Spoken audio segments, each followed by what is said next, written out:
Call the meeting to order, and we'll do roll call. So we have Mark Scully, Tom Roy, Mike Tanka, myself, Sherry Kalnin, Sarah Kramer, Bob Crowther, Ray Harris. On the phone, we have Mary Turner and Tim Walziak. And Sarah Kramer is also on the phone. Not present tonight or on the phone is Jeff Tyndall and Rich Cortez. Okay. And then I have not received anything for public audience. Sherry, did you receive any correspondence that was to be read in for public audience? I have not. Okay. In that case, we're going to try and do the screen sharing with Mike so that he can do the minutes. All right.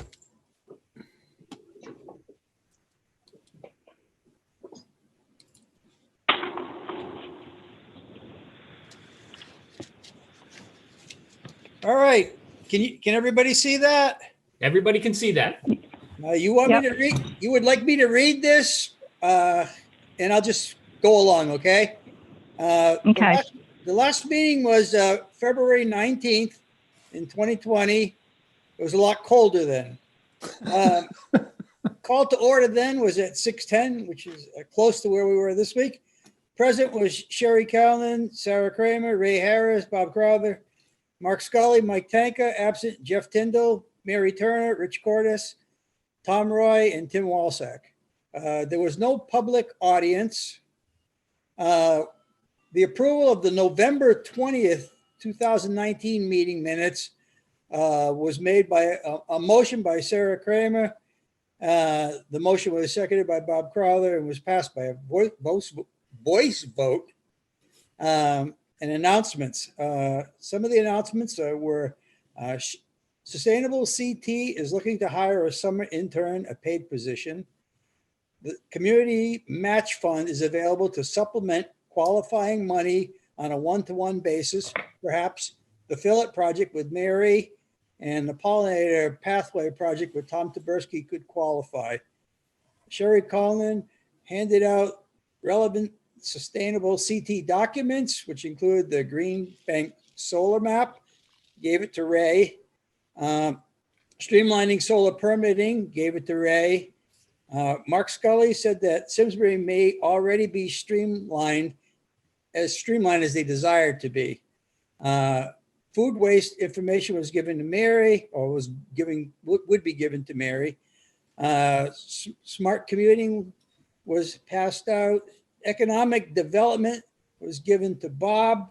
Bob had attended a meeting last Thursday back in February. There are many meetings to choose from for economic development. Community development resilience building workshop was given to Ray. And let's just move on to page 2. Thank God there's only 2 pages. The Board of Selectmen passed a resolution in 2019 establishing the Sustainability Committee. The resolution requires that a report to the Board of Selectmen be developed annually. Sherry Kalnin sent out a draft letter to all board members prior to the meeting. She will add the names to the respective positions and also the benefits to Simsbury to the draft. Sarah Kramer made a motion to accept the report as amended. The motion was seconded by Bob Crowther. The motion was passed by a voice vote. Coming up with a detailed game plan for the year, the team discussed our communications with the public in the future. This will be a major focus in 2020. The Simsbury Performing Arts Center is holding 4 dates in July. We should get a table and hand out literature on sustainable CT. May 14th is the Clean Energy Task Force presentation on energy, which I don't know if that happened, but we should recommend that all homes run a home energy efficiency audit. The cost has dropped to about $75. And in addition, many products are given to the customers, such as light bulbs, and weather stripping. When we do a booth for a public presentation, we should team with Philip and the Clean Energy Task Force. Literature may include the Sustainable CT leaflet and perhaps a Simsbury-based leaflet explaining our town culture and accomplishments. We should show Fantastic Fungi movie at the library on March 26th, depending on the producer permission and cost. Bob Crowther will reach out to the Simsbury Historic Society for possible collaboration. Sarah Kramer said that Parks and Recreation would work with SCT items 2.4, 2.5, 2.10, 6.7, and 7.10 in the current year. And we are looking to possibly implement a smoke and tobacco-free policy. The meeting was closed on a motion by Sarah Kramer and seconded by Bob Crowther to end the meeting. The motion was passed by voice vote. The meeting ended at 7:32, respectfully by me. Nice job, Mike. Thank you.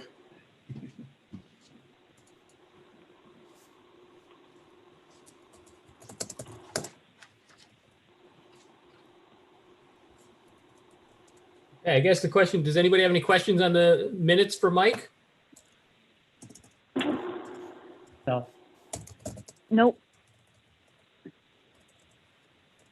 Okay, good. Next up for announcements, does anybody within the group have any announcements for us tonight? Hang on 1 second. Oh, go ahead, Mike. Wait. We have to vote. We have to vote on it, Right. on accepting Yeah. the minutes. I make a motion. Oh, go ahead. I'll make a motion to approve the February minutes. Okay. I will second. Play without your life jacket, okay? Who was second? Okay. Sarah? That was Sarah. Sarah seconded. Turn around. I just touched water. Okay, we got to bring it to a vote then. All in, Sherry, or Tom, whoever wants to do this. No, you do that, Mike. You're doing well. Okay, this is from my running our other committee. I have a little feedback from somebody. He's got something else on, but anyways, all in favor of accepting the minutes as Sherry has said, please say aye or raise your hand, however you want to do it. I Aye. Opposed? Okay. I Okay, have to abstain because It's not passed present. unanimously. One I have to say, abstention. those minutes seem like ancient history. It seems like a different world we live in. It really does. Yep. I think everything closed just after that. Ugh. Yep.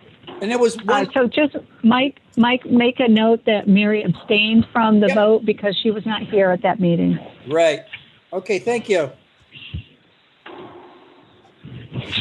Okay, now I guess it was on to announcements. Does anybody have an announcement that they want to make? Like regarding what your respective commissions are working on, or any new developments or suggestions? I have one, just a quick piece of information, but on the town side, we are just now embarking on a lighting retrofit project, and it's going to be to replace the lighting at the town hall, the library, the skating rink, and also the tennis courts at Park and Rec. And it's all going to be done through a program with Eversource where it's going to be funded by the savings that it generates on bill. So no out-of-pocket expense. So stay tuned on that one. More to come. Wow, that's great. And I think will that's also. Oh, go ahead. I was just going to say I think that's 6.7 because we talked about that. Tom, I think you mentioned that before, and that would apply to 6.7 and possibly 4.1. Just throwing those action numbers out there.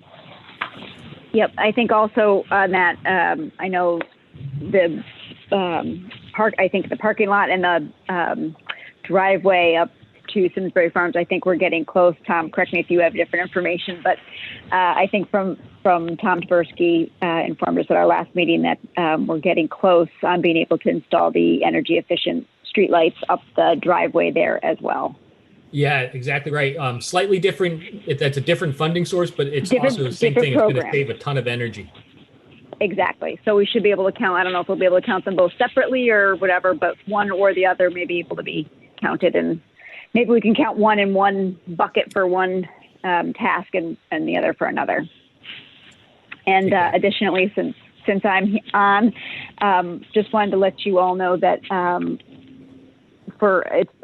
probably a year now, we are getting close to finalizing the Simsbury Parks and Open Space Master Plan. We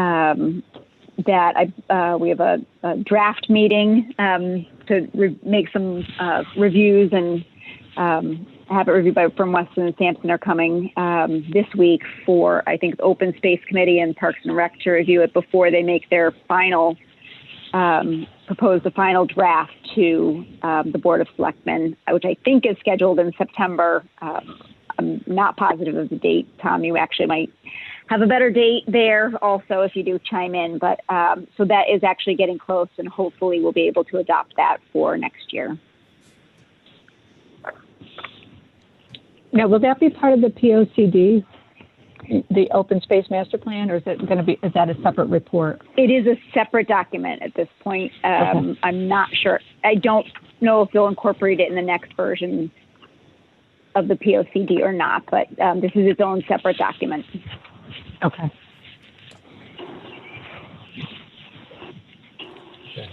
Mark Scully, are you on? Mark, do you want to talk about some of the things that you were recently working on? Yeah, I am here. Not a lot to report. The Clean Energy Task Force has not been meeting while the coronavirus is going on.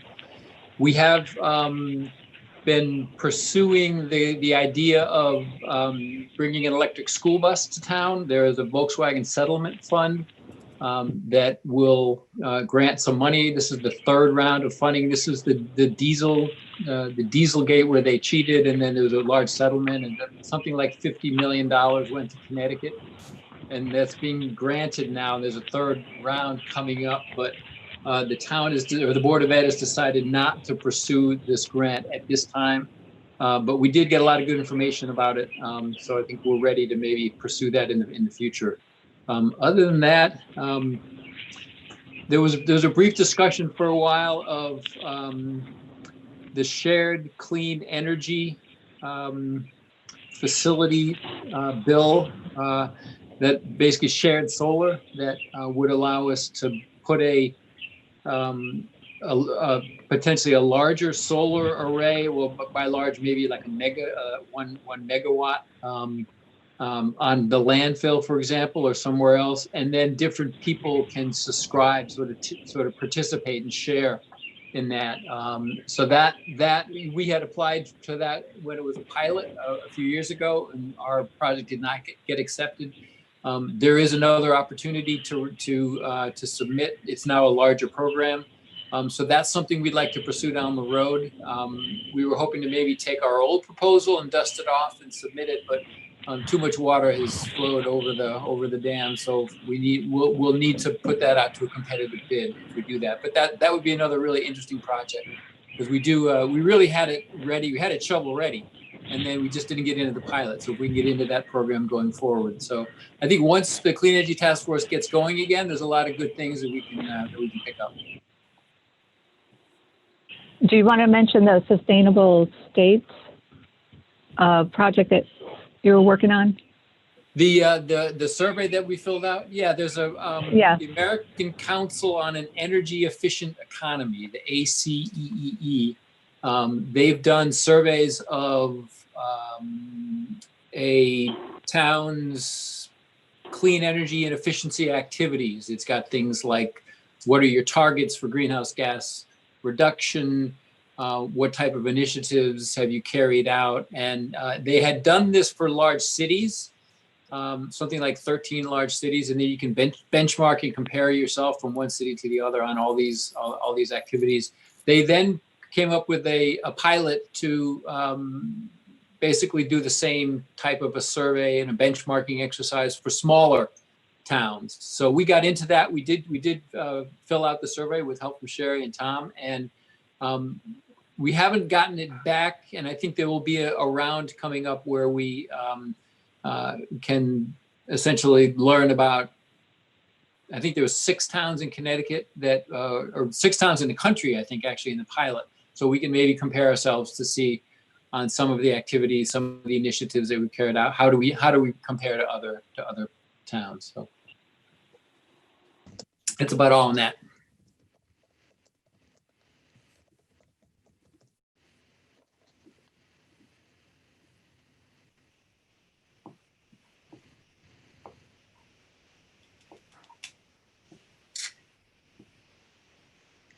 For some reason, Chair, you're not coming through right now. Yeah.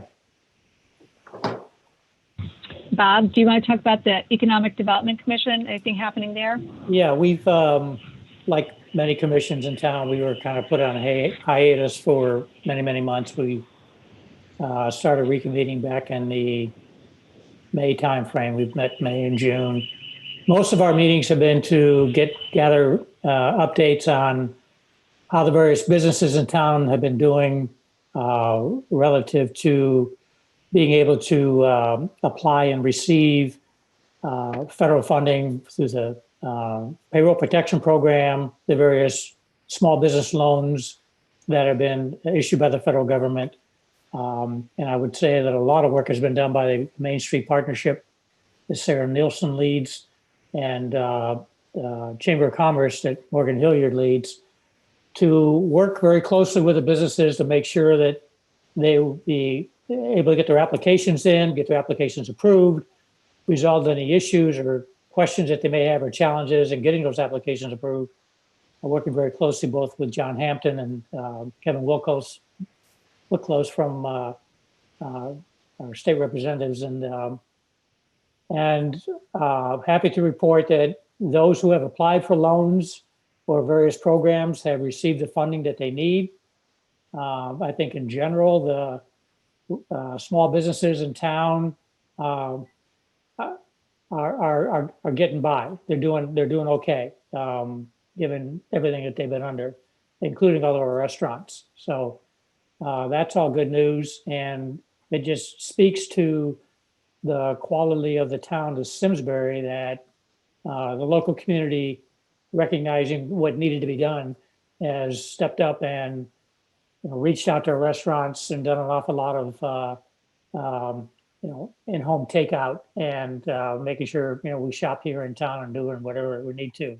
So we're doing okay, relatively speaking, compared to a lot of other towns. So that's been very, very good. The other interesting piece we've been asked to do in working with the state of Connecticut is, and this is based on learnings that we've had from other catastrophes that have occurred, like Superstorm Sandy and Hurricane Maria, I believe, are the two they reference, is to start to put together a long-term recovery plan for the various towns in the states. And COVID-19, the impact it's had on the whole state, obviously it's been a major disaster. So how do we start to look at each town and the needs of each town? How do we start to recover from all of that? Main Street and the Chamber have done a great job with our businesses. And so that's what their focus has been. We've been doing from our small team on economic development is to start to reach out to other aspects of the community, like our churches, like our schools, like our not-for-profits. So our Department of Social Services, Gifts of Love, Food Share, what have you, and talking to those organizations and see how they are doing and surviving through all of this, as well as specifically how does it relate to Simsbury and our community. And we've just started that process. We've probably conducted a handful of interviews, but so far everything's been very positive. People are getting by. Obviously, an awful lot of stress on our social services agencies and our not-for-profits. The demands for food, for social services is being stressed to the limit. But we're able to, as a town, respond to everyone's needs, which has been very, very good to hear as well. So churches are doing fine. The schools are doing well. Folks are looking at making sure they have enough personal protection equipment as we start to gear up for the school year and start to roll out that particular plan or what it might be. Some of the churches have applied for loans and they've gotten those loans and they're doing okay. We have a lot of work to do yet, but I think in general, it seems like Simsbury has weathered the storm about as well as could be expected. So kudos to everybody in the town. And a lot of it has to do with, just the town and the type of community that we are. But I think, when you talk about a sustainable town and what we have, it's going to be stressed in a situation like this. And we've responded very, very well. So, a lot of good news to report in a very difficult time. That's a lot of work. Thank you, Bob. Yep. Mary Turner, would you like to report on the recycling committee?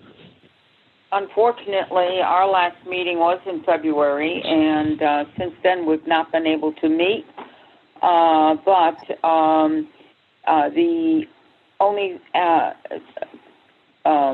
item that we are going to be working on soon is going to reopen the swap shop at the landfill. And I have gone through the protocol for the situation we're in now, and talked with Tom Roy on about that, but I've streamlined it. Went there just last Saturday. I went and checked out how we thought it would work, and I think we have a good plan in place. The next step now is to present to our members the plan and see who of the members would like to participate as the managers. A good deal of them have issues, either health issues and also age issues. They may not want to take any kind of risk. And so that's my next step, is to present the plan to the committee. I'm going to do this by email and try to get some feedback from them to see what our next step is. So we're in a hold position for now. Well, hi, Mary. This is Tom Roy. Just keep me posted on anything you need from me on that end, okay? Yes, I think that we've really worked it out. Tom and I both went through the whole system and used our cars as a place for social distancing, and I think it'll work.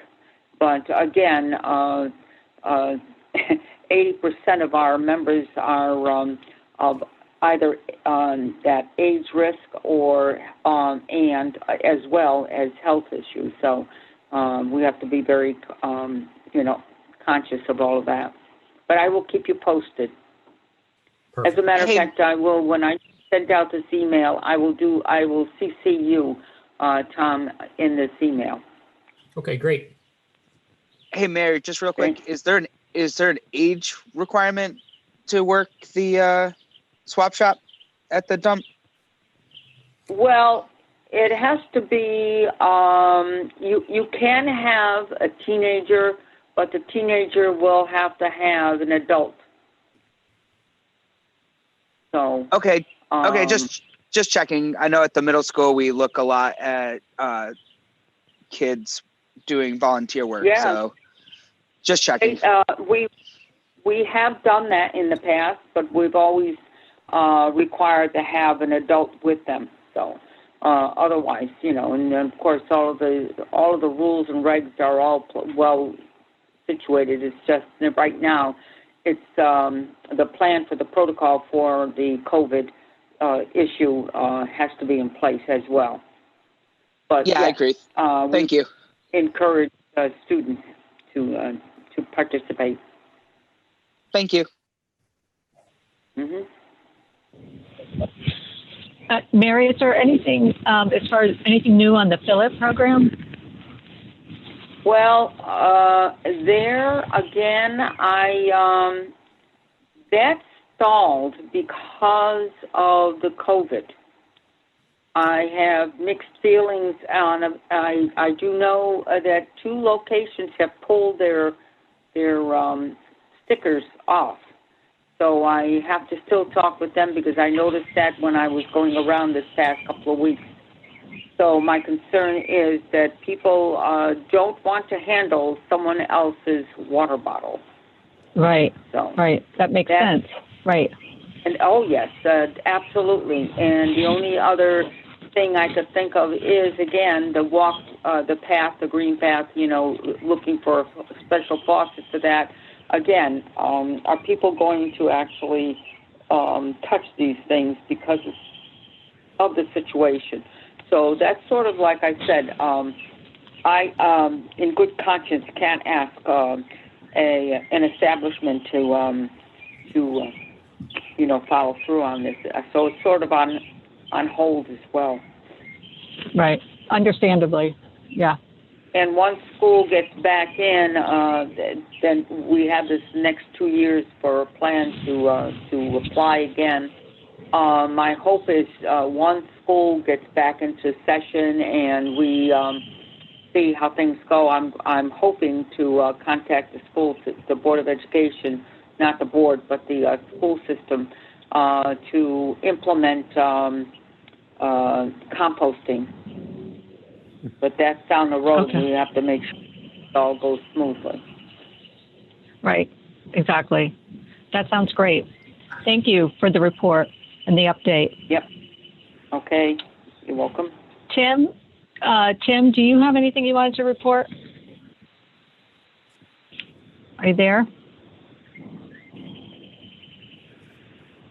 Tim Wozniak? He's muted right now. Yeah. So he must be doing something. So we'll move into the discussion as far as a couple of items that we had on the list. One, Tom Roy brought up that he wanted to discuss having to do with a water usage plan, more of a long-term plan that we put in place. Tom, do you want to take over on that? Sure. Yeah, I think the big thing is we recently have come up where we had some water shortage issues in town, predominantly during the summer months. And Aquarian actually did a very nice presentation to the Board of Selectmen the other day, and they brought up the point that we're seeing a very, very high peak summer demand, where normally a water company would expect to see the water use in a community during a hot month like July possibly double what the demand would be during the winter months. We've seen, or according to Aquarian, they've seen in their customer base that it's been a factor of 4. So during the 5-year average, over the past few years, during the winter, we were using about 1.5 million gallons of water a day for the TerraFill customers in town. And during a couple of days in June, they were seeing 4 million and close to 4.5 million gallons a day being used. The belief, due to the fact that it's the summer months, is the majority of that water is being used for irrigation, watering plants, watering lawns. And one of the things that they've talked about in the past, and I do a lot with water use myself in my background, is that you can have only water twice a week, 1 inch of water. In other words, a lot of people tend to over irrigate their lawn. So I think there's a real opportunity for this committee, and possibly working with both TerraFill Water, Aquarian Water, and to a certain extent Avon Water, because they do a small section of Simsbury, to really help maybe some sort of public information outreach, and to see how we can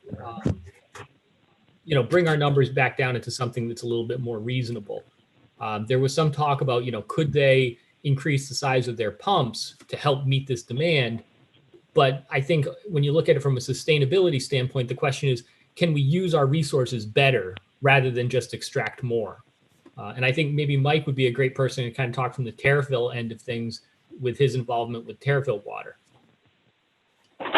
Yeah, we see the same thing that you just talked about, and as you said, we've peaked recently too with this hot weather spike. So we've sent letters out to our customers, and I know Aquarian has done the same thing. They've done a great job, and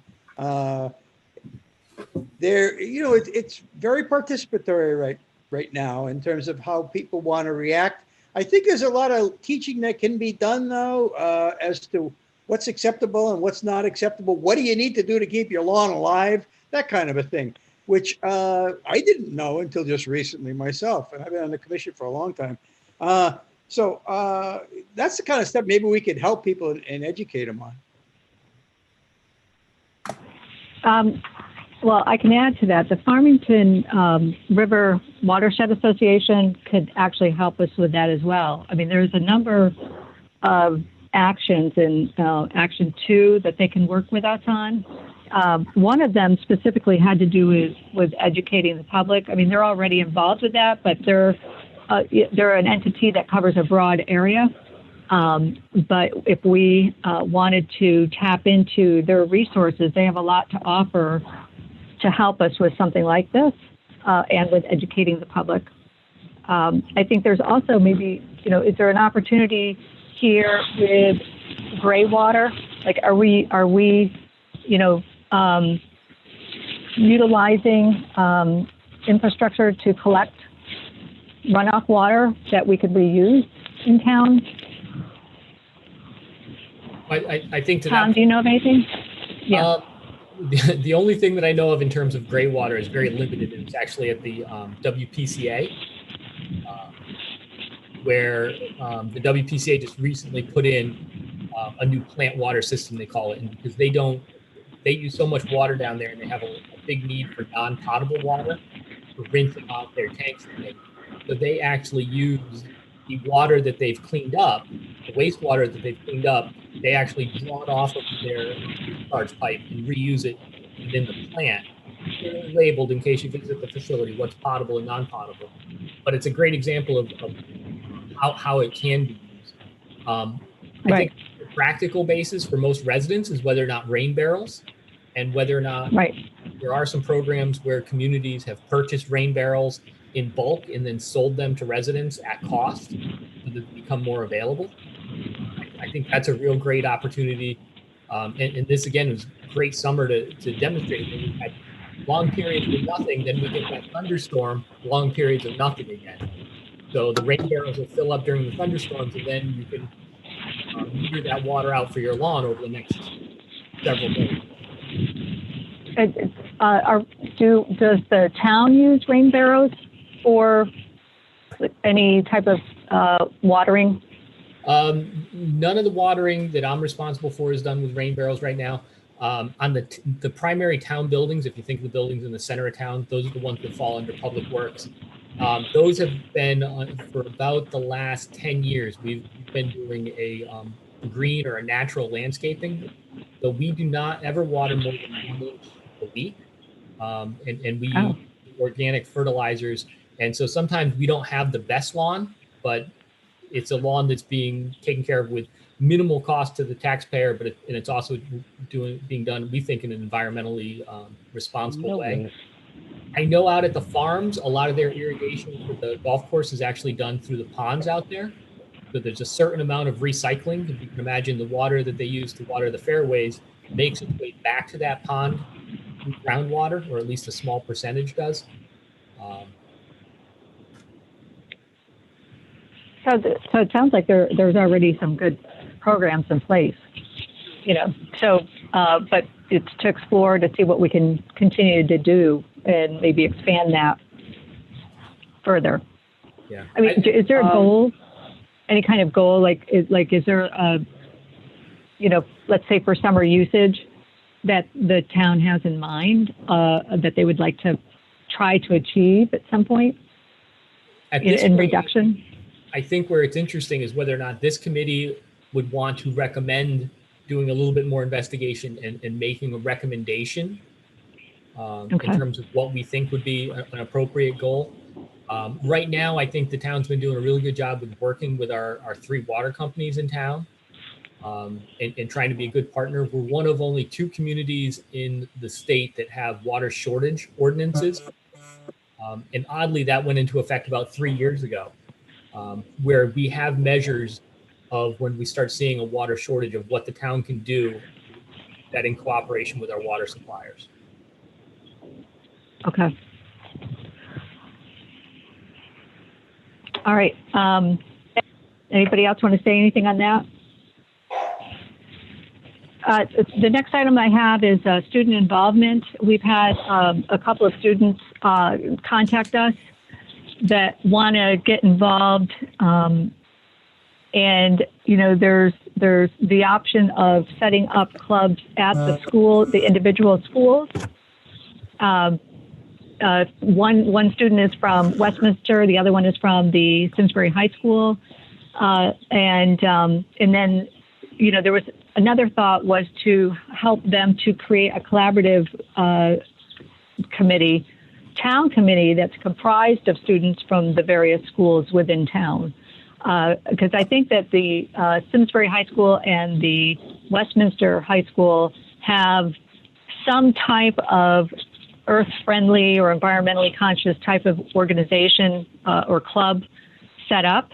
So we could either work with them to expand on what they're currently doing, or maybe help bring them together to do something collaboratively. Mark Scully contacted, I believe it was Fairfield, the town of Fairfield, because they already have a student committee in place. And so, we kind of were picking the brain of women that's leading up that, but it would entail somebody overseeing the group. So whether it's someone from our committee or someone else that would want to get involved to help put something like that together. I think there's a lot that they can do. There's so much that they can do. And then I know Tim had mentioned bringing it, down to the middle school, and eventually at some point it could distribute down to the elementary school on some level. Does anybody have any thoughts? Yeah. So I was curious. Yeah, thanks. I was just curious. It was brought to my attention that there's a recycling club at the high school. Is that correct? Does anybody know about that? I don't know. There's some type of new club, but I don't think it's called the recycling club, though. I think it's got a different title. So I think what I would like to see done is that if there are students looking to get involved, especially at Westminster and at the high school, if we've got clubs already established, that we'd like to try and keep those alive versus starting a new one. More than happy to be an advisor to that, whether it's at the middle school or high school. But I just want to make sure that if there's something already in place, that we're just making sure that we're not creating something smaller. I would like to create something bigger, from what it was. I think that's great that there's other universities built into it. I would like to see these kids involved with the town politics of it. So I just want to make sure that we're just checking our dots if there's stuff already established versus starting a new forum. Do you know what I mean? Well, right. Yeah. So what would you think about starting up a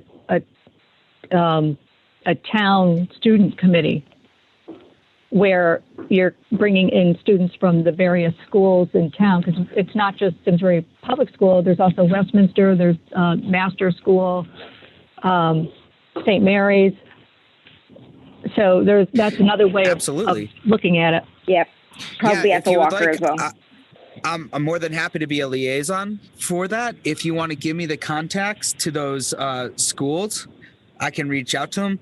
My only concern is if we have 2 students that are reaching out to us, that's not really a committee, but I would like to get a larger cohort, especially of different groups. I just don't want to start something new. If someone's already tried to start something, do you know what I mean? I'd like to build up what someone's already started. Well, maybe we could explore it a little bit further and research it and see what's going on. And I could also put you, Mark Scully and I communicated with this person down in Fairfield who's overseeing the student group down there. And so maybe I had asked if maybe we could sit in and listen. I hadn't heard back whether or not we're able to do that, but or perhaps I'll just have you get in touch with her if you want to get some input as to how they're putting it together. If you want to forward me that contact, I'm more than happy to reach out to it. I think we have strength in numbers. If we have 2 students reaching out and that's our committee, that's not really a committee. I would like to see a broader. And as I stated before with the recycling committee, if there is a recycling committee at the high school, but if we have kids that are passionate about that, is that we're giving them one pathway versus, do you know what I mean, having too many smaller groups versus one cohesive group. Right. Excuse me, this is Mary. I just lost my internet and I'm back on the phone. So, okay, go ahead. I'm sorry. So no, Mary, we were just talking about if there is a group of students or students that want to get involved with something that I would be happy to be a liaison to, that we make it a cohesive group versus having multiple 2 people parties, and that we really work together to mainstream it, I guess, to really bring them into the practice of what needs to get done. Right.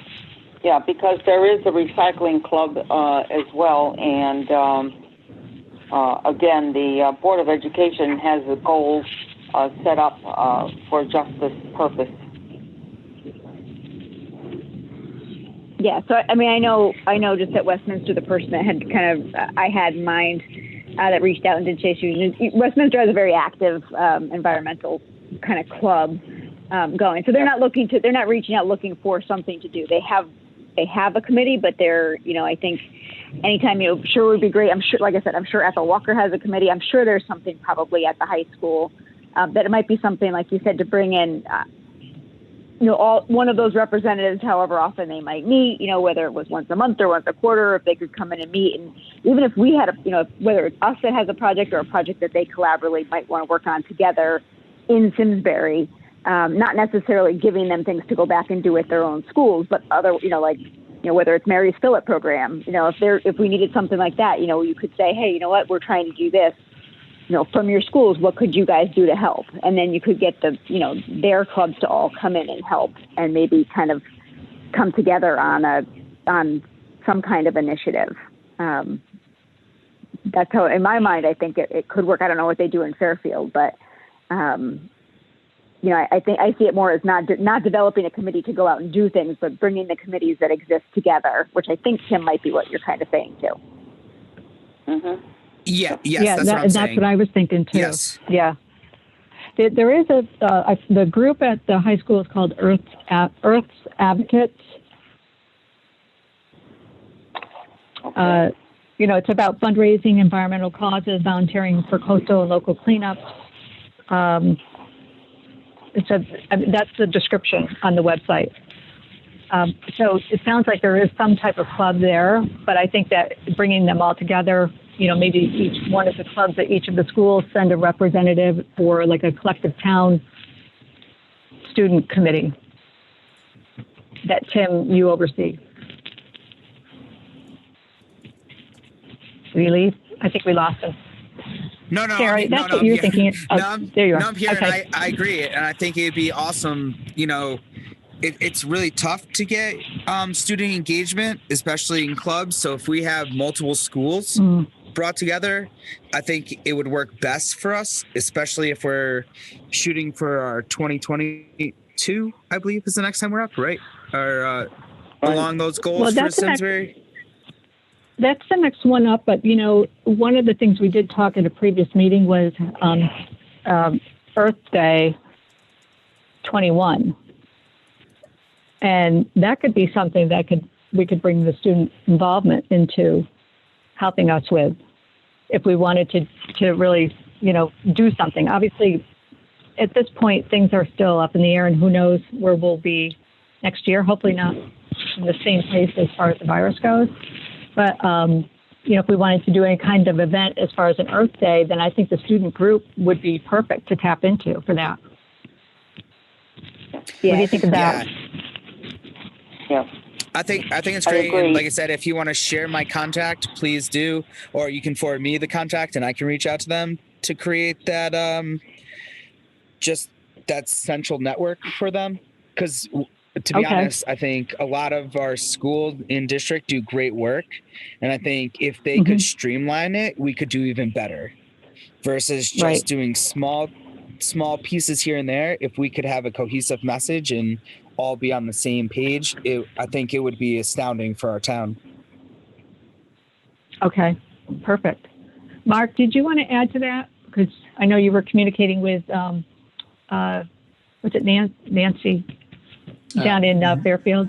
Yeah, Mary Hogue. No, I think you covered Mary. it. That group down there looks really, really quite active. So I think, as you said, Sherry, maybe listening in on one of the meetings, and as we get a group here that gets going, just being the ability to connect with what other youth groups are doing in other towns it is a great resource.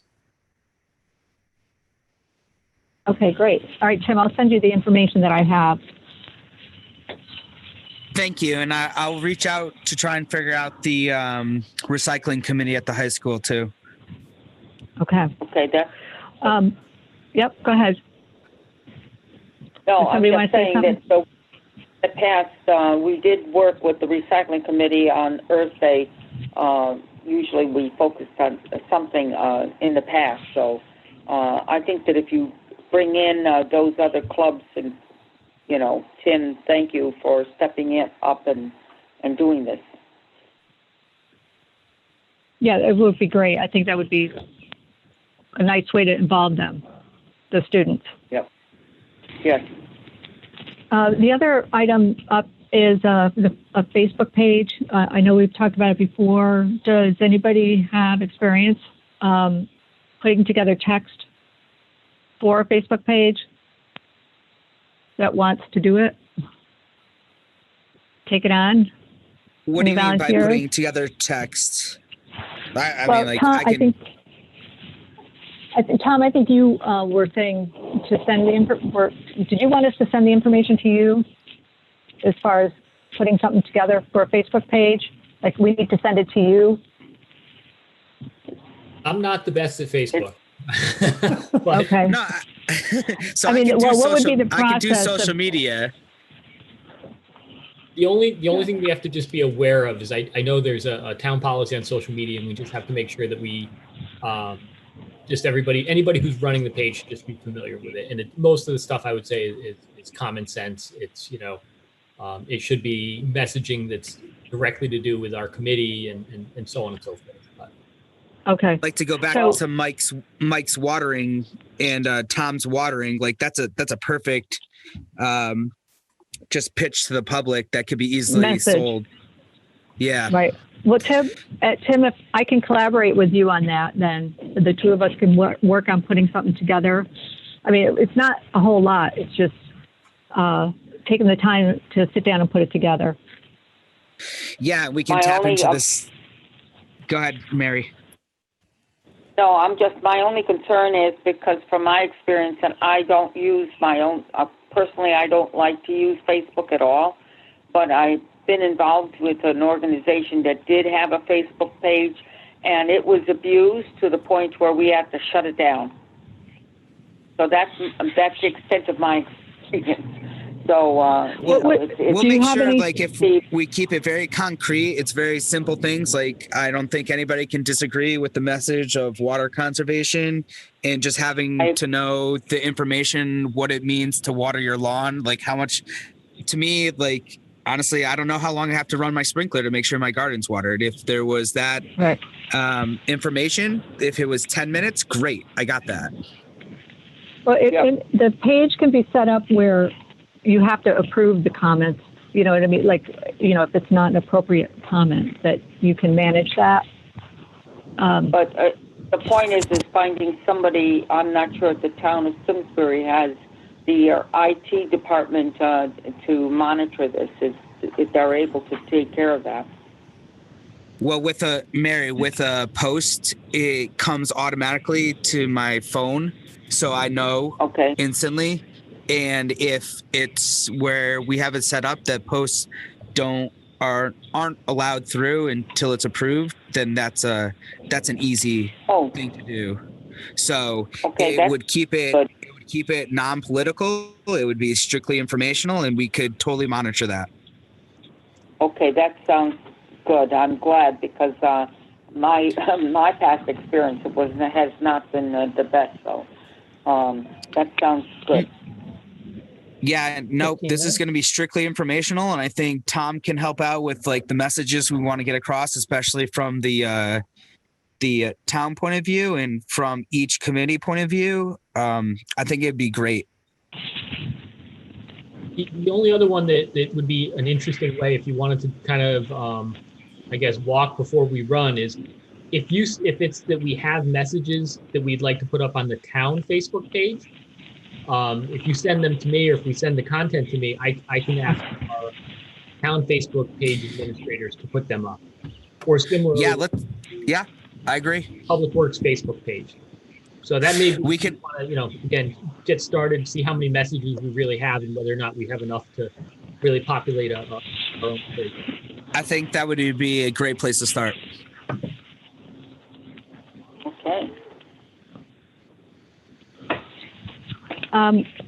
So I think it would be really helpful if maybe at the next August meeting, if we could take some relation to what's happening with everyone's commissions. I know a lot of people haven't met in quite a while, but based on information you have or where it was at, before the shutdown in March, to consider the goals of the commissions that you sit on and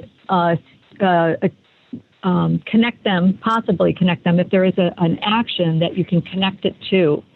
And so the next meeting, we can have everyone send in a report ahead of time so that we can all be able to take a look at it before we have our meeting to discuss it and fine tune it in preparation for a September presentation to the Board of Selectmen.